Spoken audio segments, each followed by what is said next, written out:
I see myself as adventurous and spontaneous, but then there are certain things that I like. I mean, the part of me that's the professor like takes it on like it's an assignment, and I want to do it, do my very best. The collage and the mind movie are the two things where it started to feel like, okay, now I'm really in my realm of summoning, and I know how powerful that is.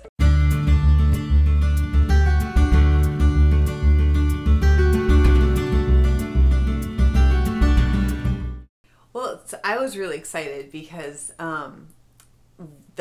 as one of the clients on the show, we were invited to work with Natalie on mind movies, and we were also invited to go to a training with her. And so I went and learned the whole background on mind movies and how they came to be. You can use your own pictures or any of their stock pictures, and you can add your own music or use some of theirs, or a combination of the two. How the mind movie can help somebody who's going through the process of dating with the desired outcome of creating a relationship is that it would help you like see the different parts that matter to you. Because once I saw the preview of the movie, I already was thinking like, oh, well, I need to make sure I find a picture that includes this part. And so in some ways, a creative process like this allows you to like notice some of like what matters to you. So it's a clarifying process, even though it's a creative process. And I like that. I can see it as a really great tool, especially when you get to the point in, I don't know, maybe like on a third date, maybe sharing it with the person and saying like, hey, this is the vision that I have for where I want to go. In a relationship, what parts of this, line up with what you're looking for? Good morning. Good morning. Welcome to Mastering Challenging Emotions in Radical Dating. Hi guys. Hey. Hello. Who does radical dating?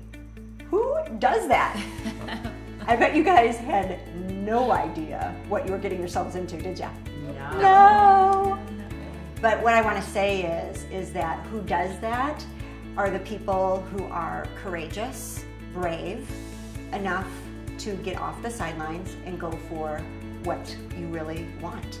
So here's the thing, when we go outside our comfort zone, you're going to feel negative emotions. You're just going to, because our ego wants to say, let's keep everything the same. It's nice and comfy and the same, even though we're not getting what we want.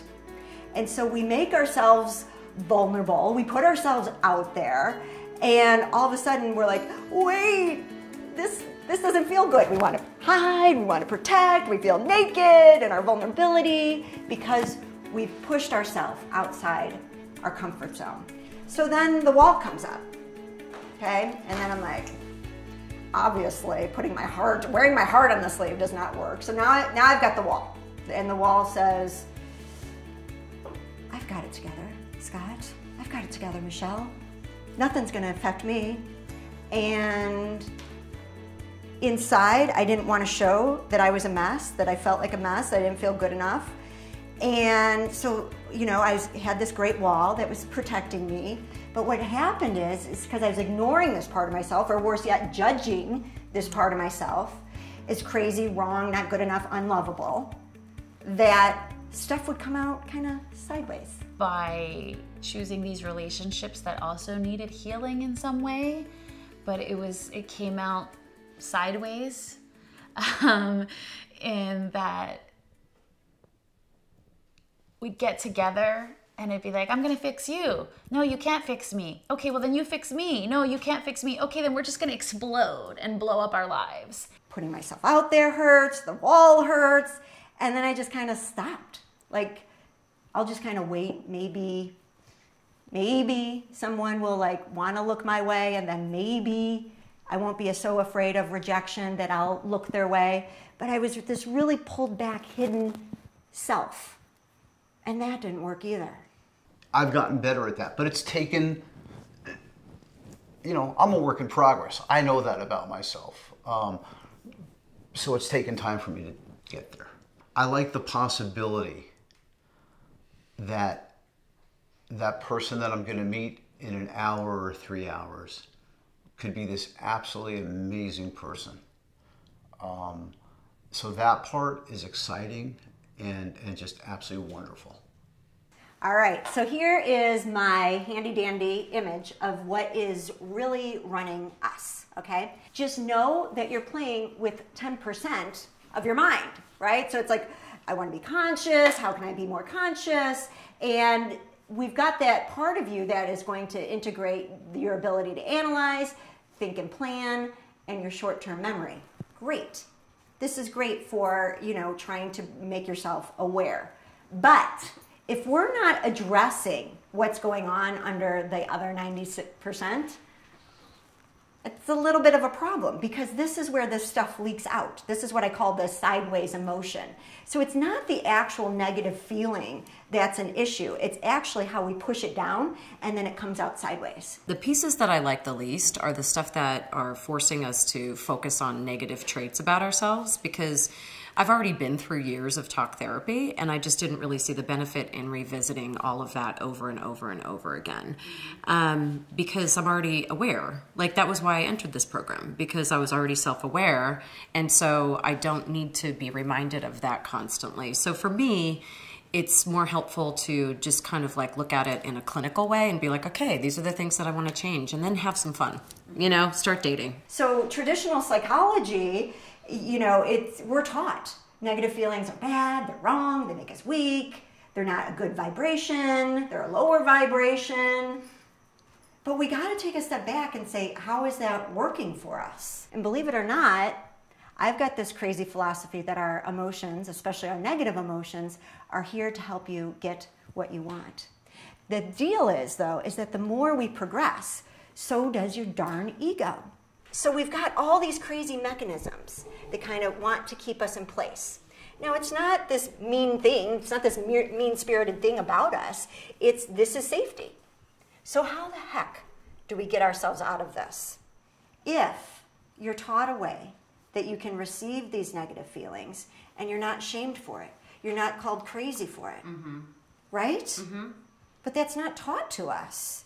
And could it be possible that these negative feelings are doing the same thing for you and I now? Except we've got to be the ones to understand the message, and we have to be the ones to take care of ourselves. So anxiety is just a signal. Yep. All right? What anxiety is trying to signal to you? It's the flag waving to you you've lost trust and faith within yourself and or life. That's all it is. Anxiety is saying, what would I do if I came back to trust and faith? What would I do if I came back to knowing I'm going to be totally fine? I think sometimes, at least for myself, it's easy to get complacent about the successes. Oh, yeah. And be like, yeah, sure, Really? that was 5 years ago I did that. Yeah. What did I do this year? Right. Yeah, Leah, right. And see, there's the opportunity then for the way we discount ourselves, disvalue ourselves. And so your emotions love you so much that they're trying to remind you the truth of who you are. Yeah. Are we going to feel happy when we're telling ourselves that crap? No. Sometimes it's also, when you're feeling that, is summoning up the courage to just say, even if this doesn't work out in the optimal way, I'm going to get to live through it and understand that it was fine. Who I am does not change based on the external, right? It can inform me, like, oh, I need to course correct here. And really, this is like a plane on autopilot. All it's doing all the time is it's off target, and it gets a signal to get back on. Now as an adult, it's like I'm very different than I was as a child. I'm like very different. In what way? Well, I did your worksheet and everything. And now that I've listened to you talk, I mean, it's like all these other things that popped up that I wasn't even thinking of. Because of two great things that happened just this week alone, it put all my negative energy out somewhere else. So I didn't even think pretty much negative when I filled that out. So then I thought, okay, let's see, what are the things that I did? I take things too personal. I want validation. I wear my heart on my sleeve. I'm a sarcastic wit. Financial success, receiving compliments I'm not good at, but giving them I'm great at. Mm-hmm. So all these things that just popped up in my head, and I was just like, wow, I didn't realize that was When you said sarcastic, I just thought that was funny. But there's nothing wrong with that. That's part of who you are and who you've become, and so I'm not sure why we need to deny that. Well, you're right, Or Michelle. label it as being bad, because I find that to be an appealing thing. For sure, right? Except if You we accepted my compliment. Right. That's awesome. Except when we overuse something, right? So you're Oh wait, right so on. there are rules around how sarcastic we're allowed to be and Well, how much? Heck no. You don't want to have rules. What you want to have is this coming from a place of my heart? Is it coming from a loving place? Or is this somehow coming sideways? Because really deep down, I'm being harsh with myself. If you start to deny the parts of yourself that you're not willing to love, others will experience as a bite.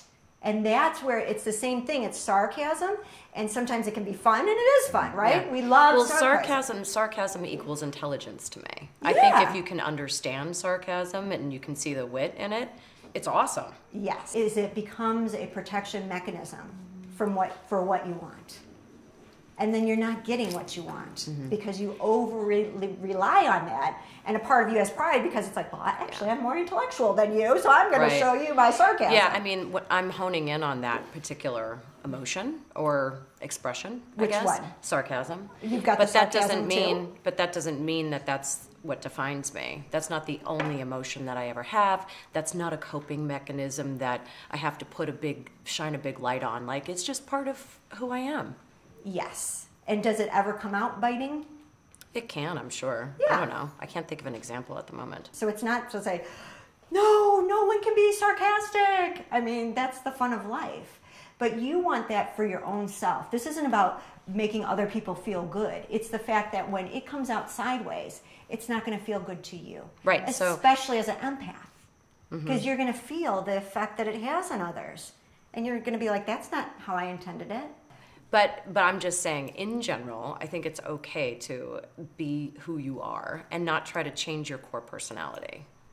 The tough part of this process has been that I do have self-awareness about things, but I feel like people are purposely triggering it, like just to like make me hyper aware of it in some ways. It's like, I already know, you know what I mean? Like, why are you kind of like honing in on this?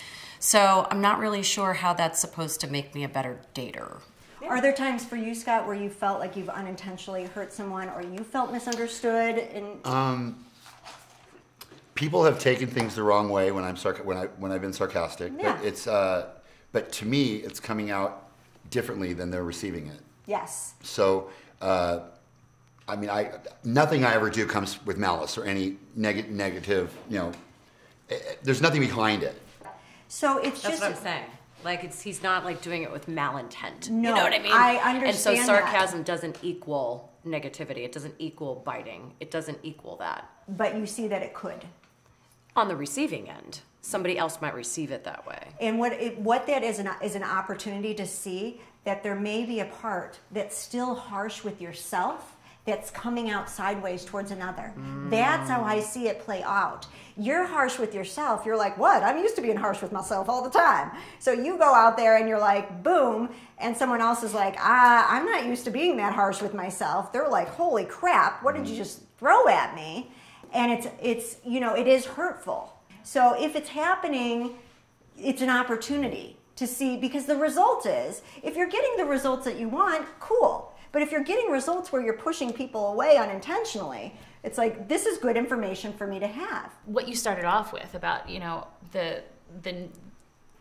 described my relationship trajectory to almost a T of the please want me, please need me. Okay, everybody's running because I need you too much, and then put up a wall, and then everybody's really goes away, and then some things come out sideways. So like with what you were just talking about, I've gotten recently, you can be condescending. And I'm like, really? Because I would never want to be condescending. Like I never try to speak down to anybody. So I was like, okay, wow, that's something came out sideways. And the more we're aware of our signals and we're not trying to push them down, because let's face it, that takes a lot of freaking energy to push this stuff down. Yeah. That energy could be used to help us break out of the habits, the patterns, the addictions that we have in our persona of self. So I know you didn't fill this out, but I was picking up some energy from you. It seems like your go-to might be anger at times. No, actually, I'm very clear. I've gone clear and I feel really good. I'm very clear about what my patterns are, what my emotions are. I've identified, and I know what I need to do to be more conscious more often. Anger is just a signal to say, I need to claim my power. Because whenever we feel anger, it comes out sideways as blame because we feel powerless. So we want to bite, or we want to, project, or, do all these things. But it's actually my favorite emotion because it can change everything. If we can love and honor these parts of ourselves, it's huge. And to know that the more that we are loving and accepting these parts of ourselves, they will actually come out loving. They will actually come out in a way where people can receive. And if not, if it's still hard for someone, again, you're going to have so much love for yourself that it'll be easy for you to lean in, that it won't be a big deal to be able to address that, work that through, and have them understand you as the truth of who you are. So I'm talking to you today about tapping. Have any of you done tapping before? Great. So tapping is based on Chinese medicine and the idea that we have energetic meridians that are flowing throughout our bodies, and that we can use the tapping to move energy and also to remove energetic blocks. So we all know that self-acceptance, self-love is really an important part of finding the relationship of your dreams. And I want each and every one of you to find the relationship of your dreams. So who's got a block? Who thinks they have a block? How am I going to find someone when I'm still trying to put all the pieces of my life together? So I can't find anybody. Yeah. So what's underneath that? Why do you think you can't find anyone? In a way, personally, I've just kind of which is why I'm here, but the past 5-6 years, I really haven't dated anyone. I've just kind of given up, okay, I give up. Yeah. Maybe they'll just walk through that door, that grocery store. I'm just gonna bump into them somewhere at a gas station somewhere, and until that happens, I'm just gonna keep moving forward. I realized through this process that I tend to set a bar with my ex-husband. So, because he was so awesome. And I didn't realize I was doing that. So I sort of set a bar with him. And so I would assume that I have a limited belief that nobody else is going to be as awesome as he was. So what do you think is holding you back? I'm attracting the wrong people. What are you attracting? Do you really want to know? I really want to know. The past 3 relationships have been pretty dark. In some ways, I attract a lot of addicts, people who have a lot of issues, and I'm usually trying to help them and fix them. So what do you think is going on with the attraction with addicts? I don't know. I haven't really torn it apart. I think just off the top of my head that, I don't know, most people who feel like they need to rely on a substance of some sort are just highly creative people, I guess, and they don't really know how to manage their excess creativity or emotions or energy, and so they often turn to that to numb them. Right. So I guess I just at some level understand them. I tend to do things for other people that I shouldn't, to maybe, I don't know, get them to love me more or whatever. I mean, I dated somebody who I paid for everything, that kind of thing, just because I felt like that's the way that this person would love me if I did. So that's a big one. Yeah. And what's under, I have to do things for other people in order for them to love me. What's underneath that is, I'm not enough for them to just love me. Yeah. So I want you to close your eyes Okay. and take a deep breath.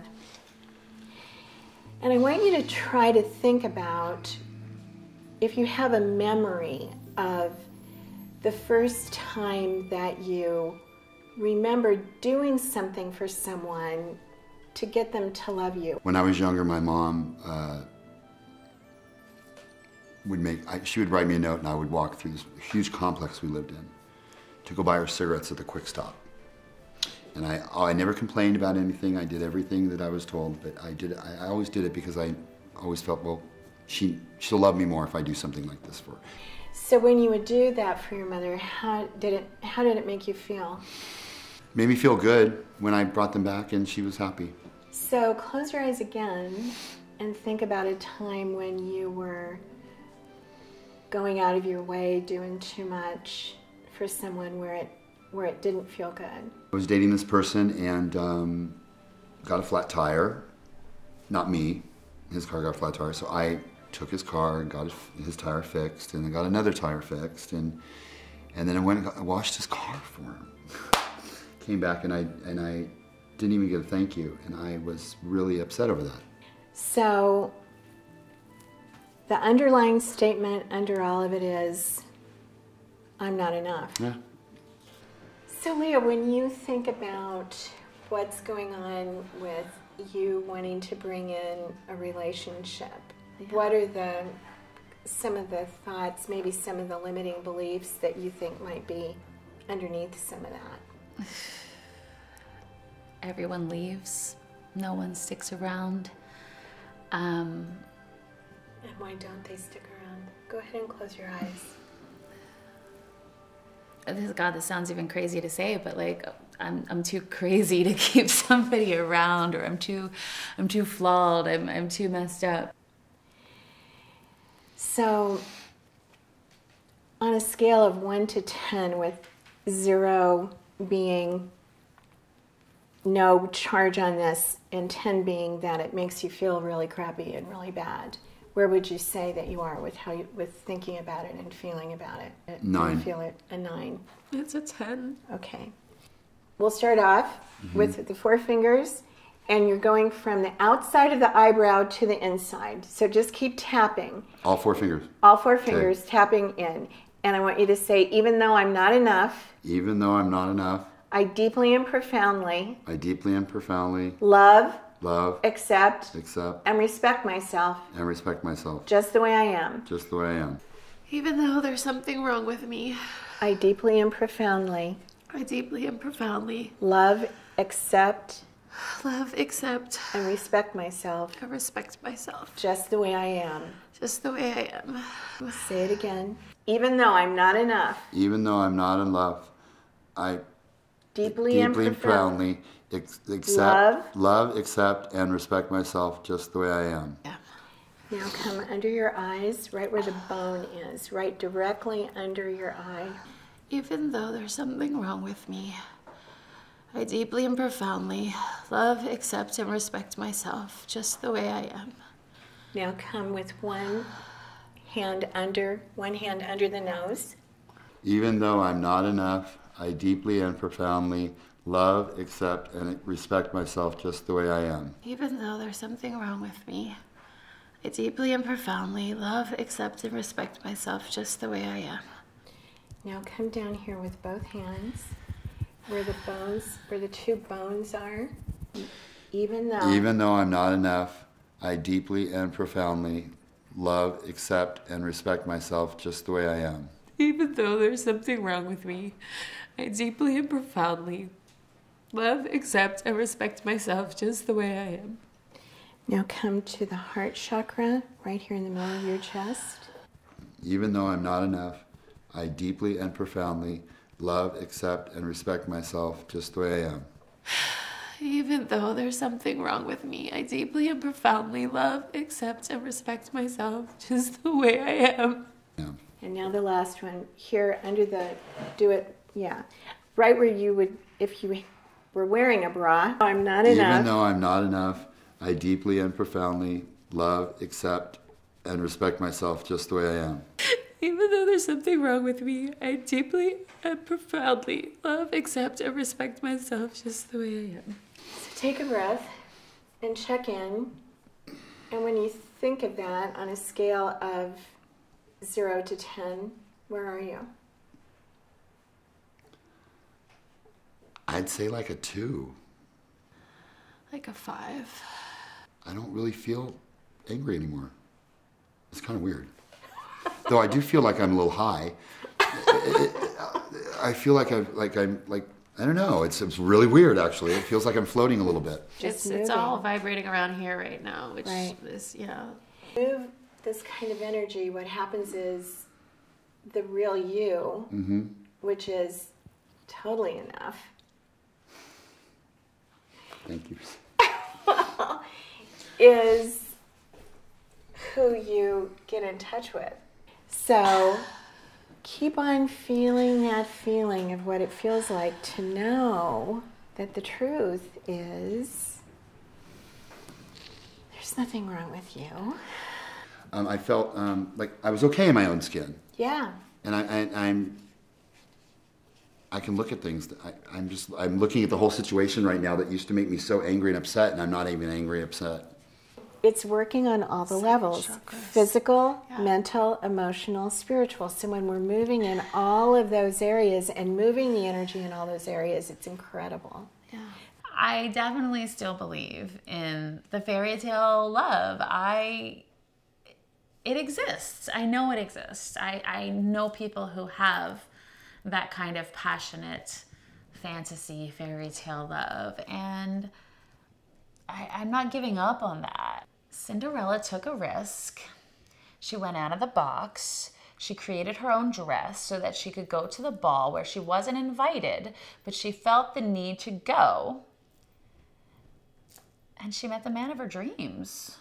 I don't know that Cinderella is such a victim story by any means, because that girl was a hard worker and went obstacle after obstacle, and then guess what? She got the prince.